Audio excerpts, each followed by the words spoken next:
Oh, good morning, everybody. It is 9 o'clock in the morning here in Duncan, South Carolina, in Dunkin' Donuts.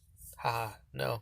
But we did eat about as bad as eating at Dunkin' Donuts. But anyways, all I'm gonna say here today is that well, what are we doing? We dropped off our load, which was our delayed load. Um, Here that not only was delayed at the border, but we got in last night and they couldn't receive it till this morning. But we got there at 7 a.m. and they took it immediately, got some paperwork signed, and like I thought, out of there and on to my thing. So let's talk about two things today. Let's talk about kind of like idle time. What am I going to do today? And the money you make on this job. I think that would be a good enticing title for the video to get some more views and something informative. And so let's talk about the money really quick, as quick as I can, because I like to make these 5-minute videos or thereabouts. And they're usually 10 or 15. Um, the money that you make on this job, is it a get rich quick scheme like any other job that you think might be a get rich quick scheme? No. Probably clearly not. As a matter of fact, am I making any more money than I did on my last job? It looks like right now, no to barely maybe. That being said, is it worth it for me to go back to my old job, being that there was a difference in time for my things in my life, like my hobbies that I have at home, which was e-biking and classic cars and making guitar videos. I have a guitar channel, Mind's Eye Visual Guitar Methods, if you want to check that out, where I teach people how to play guitar in a method that I learned. So, that being said, there's somewhat of a issue. There's somewhat of a push there, but not really. Um, I think I'm still having fun here out on the road, even though I am, if I think about it, missing out on my hobbies that I had. Um, I can still make my guitar videos in the van, though not as good. Um, my e-bike is sitting at home with a battery going flat, and that's a very expensive battery, but I got 2-3 years worth of use out of it, so it's almost time for a replacement anyways. And my cars are sitting in storage, and that is kind of a bummer because they cars don't do well if you don't drive them. And all my cars are, Sunday drivers, my little classic cars. So, um, and you can see any of those on a channel called The Red Spider. Right now it's called The Red Spider. It might not always be called that, but so if you search it and you don't find it later on, years down the road when you're watching these videos, that may be why, but for now it's called The Red Spider. But just look up Red Chevy Monza Spider Marcos Monza and you might find it. Anyways, got some junk on my hat here. I got junk in the trunk too. Ha ha. Um, So what about so Bob, let me be more specific with the money. In one week I made a 4-digit paycheck, which was the best I think I've ever done in my life. The 2 weeks later I had a 3-digit paycheck that was one of the lowest I've ever had in my life. So in the end it balanced out to be about the same as I made in construction. In construction I was an entry level carpenter. Well, first of all, I started out. Let me tell you about the last 6 years of my life. I was a driving instructor that I made up to $15 an hour at a local driving school, and that seemed to be about the most that they were going to pay me. Promised raises didn't happen, and at $15 an hour in Rochester, New York, it's not a bad amount of money to have because Rochester, New York has a reasonably cheap economy. It's not the New York City economy. So like $15 an hour in New York City, I'd been homeless, I think. So you can consider like a small town America economy is probably equivalent to like Rochester, New York. So it wasn't reasonable. Like you could have a small apartment, a couple hobbies, and get on with your life. You weren't getting rich. You were living paycheck to paycheck still, just paying for a cell phone and all your little trinkets and enough to go get some reasonably good groceries if you didn't squander your money away on anything. So that was about because eating healthy is super expensive, right? So um, that was that. I switched to carpentry because I got frustrated at the driving school, and so um, I switched over to carpentry, and that was a still mentally unsatisfactory job. But I learned a lot of things, and I was getting a lot of exercise, which was handy. But then I wasn't using my gym membership, wasting $20 a month on that. And that ended up paying me. I would work about it with carpentry. We would go in. I would arrive at 7 a.m. We would usually be out wrapping up by 3:30. If we were in the beginning of a very big job, we might stay till 4. Sometimes some jobs, once in a while, we'd go like 4:30. If we could handle it. Even 5. It would drag on some days, but most days we were out of there by 3 for some excuse. Either we did a ton of work and we were tired, or there was a lot of the boss had a lot of like every day we like the intention was there to work till like 6, like, oh, we're never getting out of here, but at the end of the day it's like, well, I got to go look at this estimate, and I got to go to Home Depot tonight, and I got to go to this, and I got to go do that, and my plumber needs to see me, and it was always something, always something. So it was kind of a catch-22 in the way that you wanted hours, but you were kind of tired and were hoping to get the hell out of there. So whenever they did make an excuse, you were like, man, I'm not getting hours, but we're getting the hell out of here, so what the hell. So it was kind of like always this mental seesaw, and it ended up that I would get paid around the benchmark of $400. Now, also consider that with the driving school, I had this lucrative opportunity. Teaching driving in cars frustrated me, and the boss frustrated me, and that's why I quit. But the there was this 5-hour class that I became certified to teach early on, and the cool thing was nobody else wanted to do that, and I thought it was great. So I loved doing that, and you're sitting there teaching, talking to people, joking around, trying to make them laugh and stuff like that with the information. And so to me, that was great fun, and it paid great. I worked it out because other driving schools were enticing me to go there, and other driving schools would have even paid me more, but I stayed with this driving school out of loyalty or whatever the heck stupid brain I have. I still worked it out to be about $20 an hour, or I would get $90 per class. First it was $80, and then I hammered them to give me $90 per class. So that was pretty good. On a Saturday, I was making $90.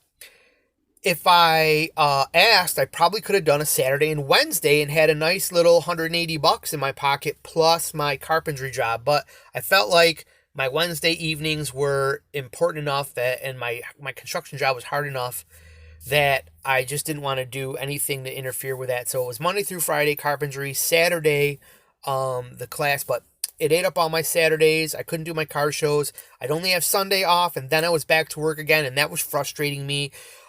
Because Sunday was a work day, you got to do your laundry and you got to do everything. So it was just like no break. And it was wearing me out. So I needed to get out of there. But that Saturday was really helping out. So with construction, let's say I got anywhere. See, construction was always different, but this job's always different too.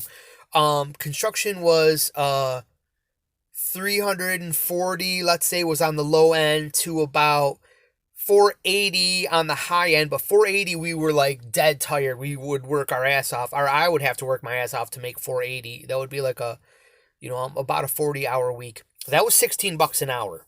But $16 an hour in New York State is $12 take home after you do your all the state tax and federal tax deductions. So it was roughly at $12 an hour. I would make about 400 plus a week. So that plus the $90 from the driving school was roughly equaling anywhere from like say $480 to $520 a week. Most weeks were just around. I think I averaged around 400 to 380 to 400 was mostly what I averaged. Above 400 was sporadic. So So let's say I was getting around 480 a week. So far, this the van expediting, while I've had a couple good weeks, in 5 weeks it's been about the same money. So I haven't gotten super, I haven't amassed any extra amount of wealth. I think it's been a little more because I've been able to catch up on some bills that were overdue. So I'm probably making a little bit more. And the thing is, while you can estimate what you're making pretty well during the week, I still have a hard time finding out when the cutoff pay period is. If I just looked at the paperwork a little bit more and got my head into it a little bit more, I think I would know more. Some people are really good at that stuff. I'm just not. I'm one of those people that are just like, hey, what did you give me in pay this week? Sounds good. I trust you, and that's not how you're supposed to be with business. So, anyways, it's because it's a Wednesday. I think Wednesday's the last day you get paid for, and then Thursday. Now, I got my paperwork signed. Even though I got here last night, didn't get everything signed and shipped back until today, Thursday. So can I count this one on my following paycheck, or is this going to be on my next paycheck? I don't know. So that's why it's hard to gauge what I'm going to get in my paycheck this week. So it's kind of like a surprise every week. Here you go. And I thought my other job, my other really bad week there, going to Racine, Wisconsin, with only one trip in a week, was going to be $220, and it was only $183, and they didn't even take out this $50 escrow thing that I have to pay until I reach $500. I got to keep paying $50 a week. They don't tell you that when you start either. That Mark, there's a satellite thing in the truck that you got to pay for. And here's the weird thing, when I went for orientation, the dispatcher said, no, that $500 for your Comdata card, and you get that back if you turn the Comdata card back in. That was not what was communicated to me from the actual boss, who said that that's for the satellite, and you just pay for that, indicating you might not get that back. So we're gonna see what goes down when if I do wean myself off this Comdata card. But I tell you, for the stupid $3 it charges me every time I use it, the being able to actually have it deducted from my paycheck, to me, is way better than out of pocket first.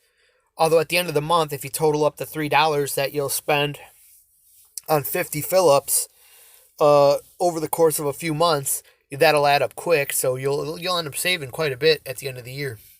Taxes.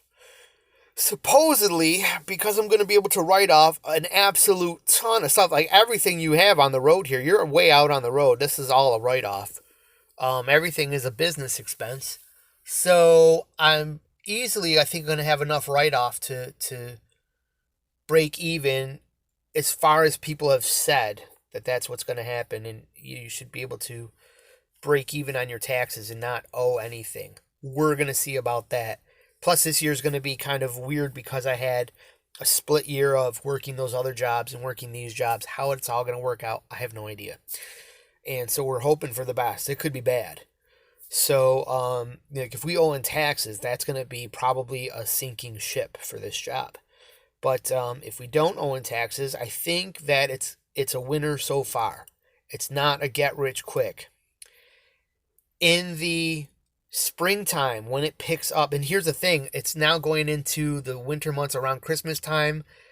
I better hopefully get a couple good weeks in here so I can get a little bit ahead, because I'm afraid that it's going to be like this. I kind of got through this last week right down to another point where I'm a little late on bills, and if I don't have a couple good weeks to pad that back up, this ship might also sink. It's because I know that through December, January, and February, it's going to be pretty slow. There's going to be a lot of expense in diesel fuel to keep the heater running, and just a lot of slippery weather, and it's just going to be tough for about 3 more months. In the springtime, when it picks up again, if I can hold out that long, I might be able to get ahead then, and then make this thing kick and But at the same time, will it make me rich at that time? Am I going to be able to afford a house that I've always wanted? Nope, I don't think so. Am I going to make any more money than I would have staying at my construction job and working my way up to $17 an hour next year and keeping the 5 hour course? You know, I don't know. I don't think so. I think I can probably make more here. But am I going to make a lot more than that? I don't think so. So, so there you go. Are you going to make more money? Is this like a jump to making more money? No. Is this a jump to giving yourself more time for your life? No. Like, yes, and let's talk about time though. Time changed for me. Um, as far as my old hobbies, those are gone. Um, I no longer have time for my cars. I'm gone for three weeks, and the way it looks, like probably until I get more status and seniority in this job and maybe get a year under my belt, I'm really not going to be home for that 1 week a month like they kind of promise you. Um, and I'm going to probably need through these bleak months to be out the entire month. Probably not getting home for 3 months. So you know, you got to put in a whole time request, and then they got to get you a route home, and they'll try their best. They do try their best, but um, it's it's dicey, and so all that time is gone. But let's talk about another version of time. Today, I've dropped off my load, and I've slept enough for last night. So, probably I should get a little more sleep, I guess, maybe, because they could get me a load at like 3 o'clock today. I could be like, hey, go grab this, and it's got to be there tomorrow. So I'm going to be driving all night again. And when my body wants to go to sleep because I slept last night, and that's like the biorhythm. But but the way it's been going, I can kind of bank on the fact that I'm probably not going to get a load today. May not even get a load tomorrow. I might be sitting in Duncan, South Carolina for the next 3 days, for all I know. That's happened. You know, because all it takes, look, it's Thursday now. Friday goes by. Saturday's dicey. Sunday, you're not getting a load. Good fat chance you're not getting anything on a Sunday. Everyone's like, yeah, no. Monday comes and they kind of scramble to get you something because they want to at least get you a reasonable week. Because, like I said, I mean, they do look out for you a little bit. And if I'm not making money, they're not making money. So, I mean, they want to keep me rolling as much as they can, I'm sure. So, but there's a chance I could be sitting here. So, hopefully not. Like, so let's say this. Let's say, hypothetically, I sit the rest of the day today, and I get a load tomorrow out of here, and it probably goes back to Canada. So I get the same 780 miles back, which puts about 280 to 300, maybe probably 280 in my pocket after the gas and after the 60-40 split. So, that would be, let's say this job will go on that paycheck. So 280 down here, 280 back, or let's just say $280. Well, consider that on my construction job, I was probably getting about 70 to $80 a day because I was there 5 days a week, and at $480, that's not $100 a day. That's quite a bit less. It's about $75 to $80 in a day. My best, considering pay by day, the best job, by the way, incidentally, I ever had was being a product assembler at Lowe's. As long as I made products, now this was also just summertime months. If I could hustle on that job, I was a good assembler, and I could assemble shit fast because that's my forte, is assembling things, putting things together and taking them apart.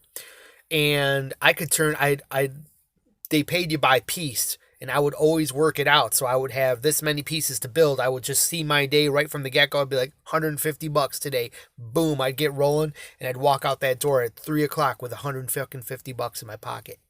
Ding. And I'd go in there 5 days a week, 150, 130, 150, 120, 130, boom, boom, boom, boom. Go out of there with a $500 plus $600 paycheck at the end of the week. Yeah, that was more like it, but not here. But let's consider the $75 a day. here, let's say this, so this in 12 hours, I just made, or over the course of about a day, I made $200. Now today, I just get to sit here and do my things. I've got a list of things. I want to clean up the van a little bit. It's going to take 20 minutes to straighten out the van. I got some paperwork to do. I want to fill out some maintenance reports and get those sent to where they need to go. I need to print out some paperwork so I have it available when I need it. I also want to go to the gym. That's probably an hour to get a workout and a shower it down. And then visit to Whole Foods to get some real food in the truck here, some good food. And then I want to make these videos. This is 20 minutes of my life, and I want to jam on my guitar for a little bit. And then I got a yoga mat back there. I can sit, meditate. I can stretch out a little bit, and then I can also read some books that I have here that I just haven't even picked up. So that was all good constructive stuff to do, and yeah, I got the day to do it. It's a little cold, and I'll have to run the diesel heater, but I got stuff to do. So amazing though that I get to South Carolina and it's the 1 week where they're having a 40-degree day or 40-degree days. I could have I think it should be around 60 degrees here, which is coming up next week, but I'm kind of hoping I'm not here by the time it gets to 60. I'll be out of here. Hopefully they'll send me farther south. Like I get from here to Alabama or from here to cross country to California. That would be awesome if I could get like a cross country east to west something. Yeah, that would be great. Wyoming, Colorado, something cool. That would be awesome. Places I haven't seen before. That would be great, but they tend to typically run a lane from Midwest Canada and East Coast Canada.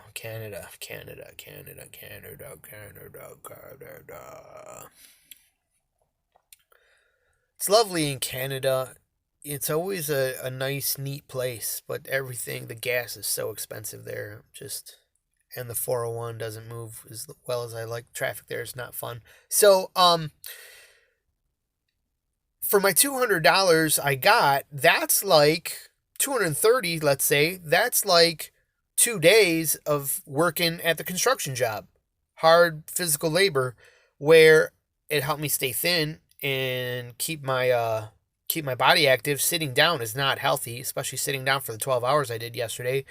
So I can counterbalance that by going to the gym today and getting in a good hour and a half workout, which would be somewhat comparable to spending 7 hours on my feet at that other job. But either way, I got a park here I can walk in. It's a little cold. But I mean, I got time to kind of zen out here, which I think is kind of cool. So what I'm getting at is there is a neat balance here where I'm missing all my stuff at home. I can have a day. I can make 2 days worth of money that I made having to go into work 7 to something every day, having to be there. I can work on this job, provided they can give me a load every other day. I can do a load and then have a day to just kind of be like, and that's kind of cool. The ability to maintain a relatively stress-free existence is priceless. So there's that. And I say stress-free is you kind of gotta just simply unwind from the traffic stress and the stress that the job gives you, with all the little hiccups and quirks that happen. But that's all in your personality and how you decide to handle that stuff. Anyways, I'm someone who always has to think about not handling stuff in my old ways where I get quick to jump to extreme thinking about things, like they're making me frustrated, and then indulging in thoughts that I've learned to don't have to be indulgent, and I can just be like, oh, that's how it's going. And good news is I've learned to do that. I used to be like that in traffic, and that wouldn't, when I used to drive like that wouldn't have boded well for me in this job. And I think that's an interesting path in my life that I did all that driving instruction stuff, and it learned to help me out in the traffic is not as stressful as it could be for me. Same things are happening, but I just learn how to handle them mentally, in stride, and not having any of the problems that I was wondering if I would have. And so far, so good. Knock on wood. So, anyways, I guess I'm gonna leave this 25-minute video as it is. I've talked a lot here, and given you some insight about pay and time. So, pay and time, I guess, is what we're going to label this video as. I hope you enjoyed. Once again, leave me comments. Tell me, hey, these videos are. I don't want to give you, internet trolls. I'll go with whatever negativity you say, but you can say, hey, like, these need more footage, or you talk too much, or something like that. It's fine. You can, let me know what's going wrong in these videos. If there's something that I should do differently or better, maybe let me know. Because at some point I would like to show more footage of the rides. Oh, speaking of footage, talk about rambling on here. Last night, there are some amazing views that you see in this job. Coming down the Route 77 here, GPS took me over this Route 19. I think I've been over this route before, but I went over the most amazing bridge. It's got to be the highest bridge in America. It's across two hilltops. Suddenly you just break out over this bridge and you look over, you're like, oh, first of all, you've been going through like the mountains of the Appalachians. And you look over and like some bridges are far down, but this had to be the highest up I think I've ever seen any bridge. I was like, whoa, it was a white knuckler for sure. So definitely a lot of a great little bridge. Well, that's weird. I just see someone driving on the grass there in a park. Ooh, four-wheeling it, honey. I guess she got frustrated because there was nowhere to park. Anyways, the other scenery, it got dark in the Appalachians. It was just all that great scenery through the Appalachians, and then it eventually got dark. But at one point, there were two points. One point there was this vista. I think I've seen this before, where the road is curving, you're on a mountainside, and you just look down and you can see all the lights of a town. It's pretty. It was a pretty amazing view there. But then there was this other point where was basically a full moon rising last night, just behind some wispy clouds, and as we broke past like this valley, there were just two mountains, coming up, and through the valley you could see the full moon coming up from the behind the clouds. It was pretty cool, and it just was because it was like the sky was like kind of purpley, the clouds were wispy, and there was this giant full moon in the center of the valley just rising up. That was really neat to see. As I got a couple of views of that through two different probably areas. So that being said, I'll leave you guys with that imaginary visual, because I wasn't about to pick up the phone and move it toward the window or anything, because I spent so much time talking to people about the ills of using your cell phone while driving. I definitely don't want to have my hands on the device as much as I already do, toggling through things as I drive when it's in its holder place on the side of the wheel. Okay, everybody, have a great day. Talk to me about video stuff, and leave me comments, and like and subscribe and all that stuff. And I'll see you on the next informative rookie expediting video. Thank you for watching. Have a great day.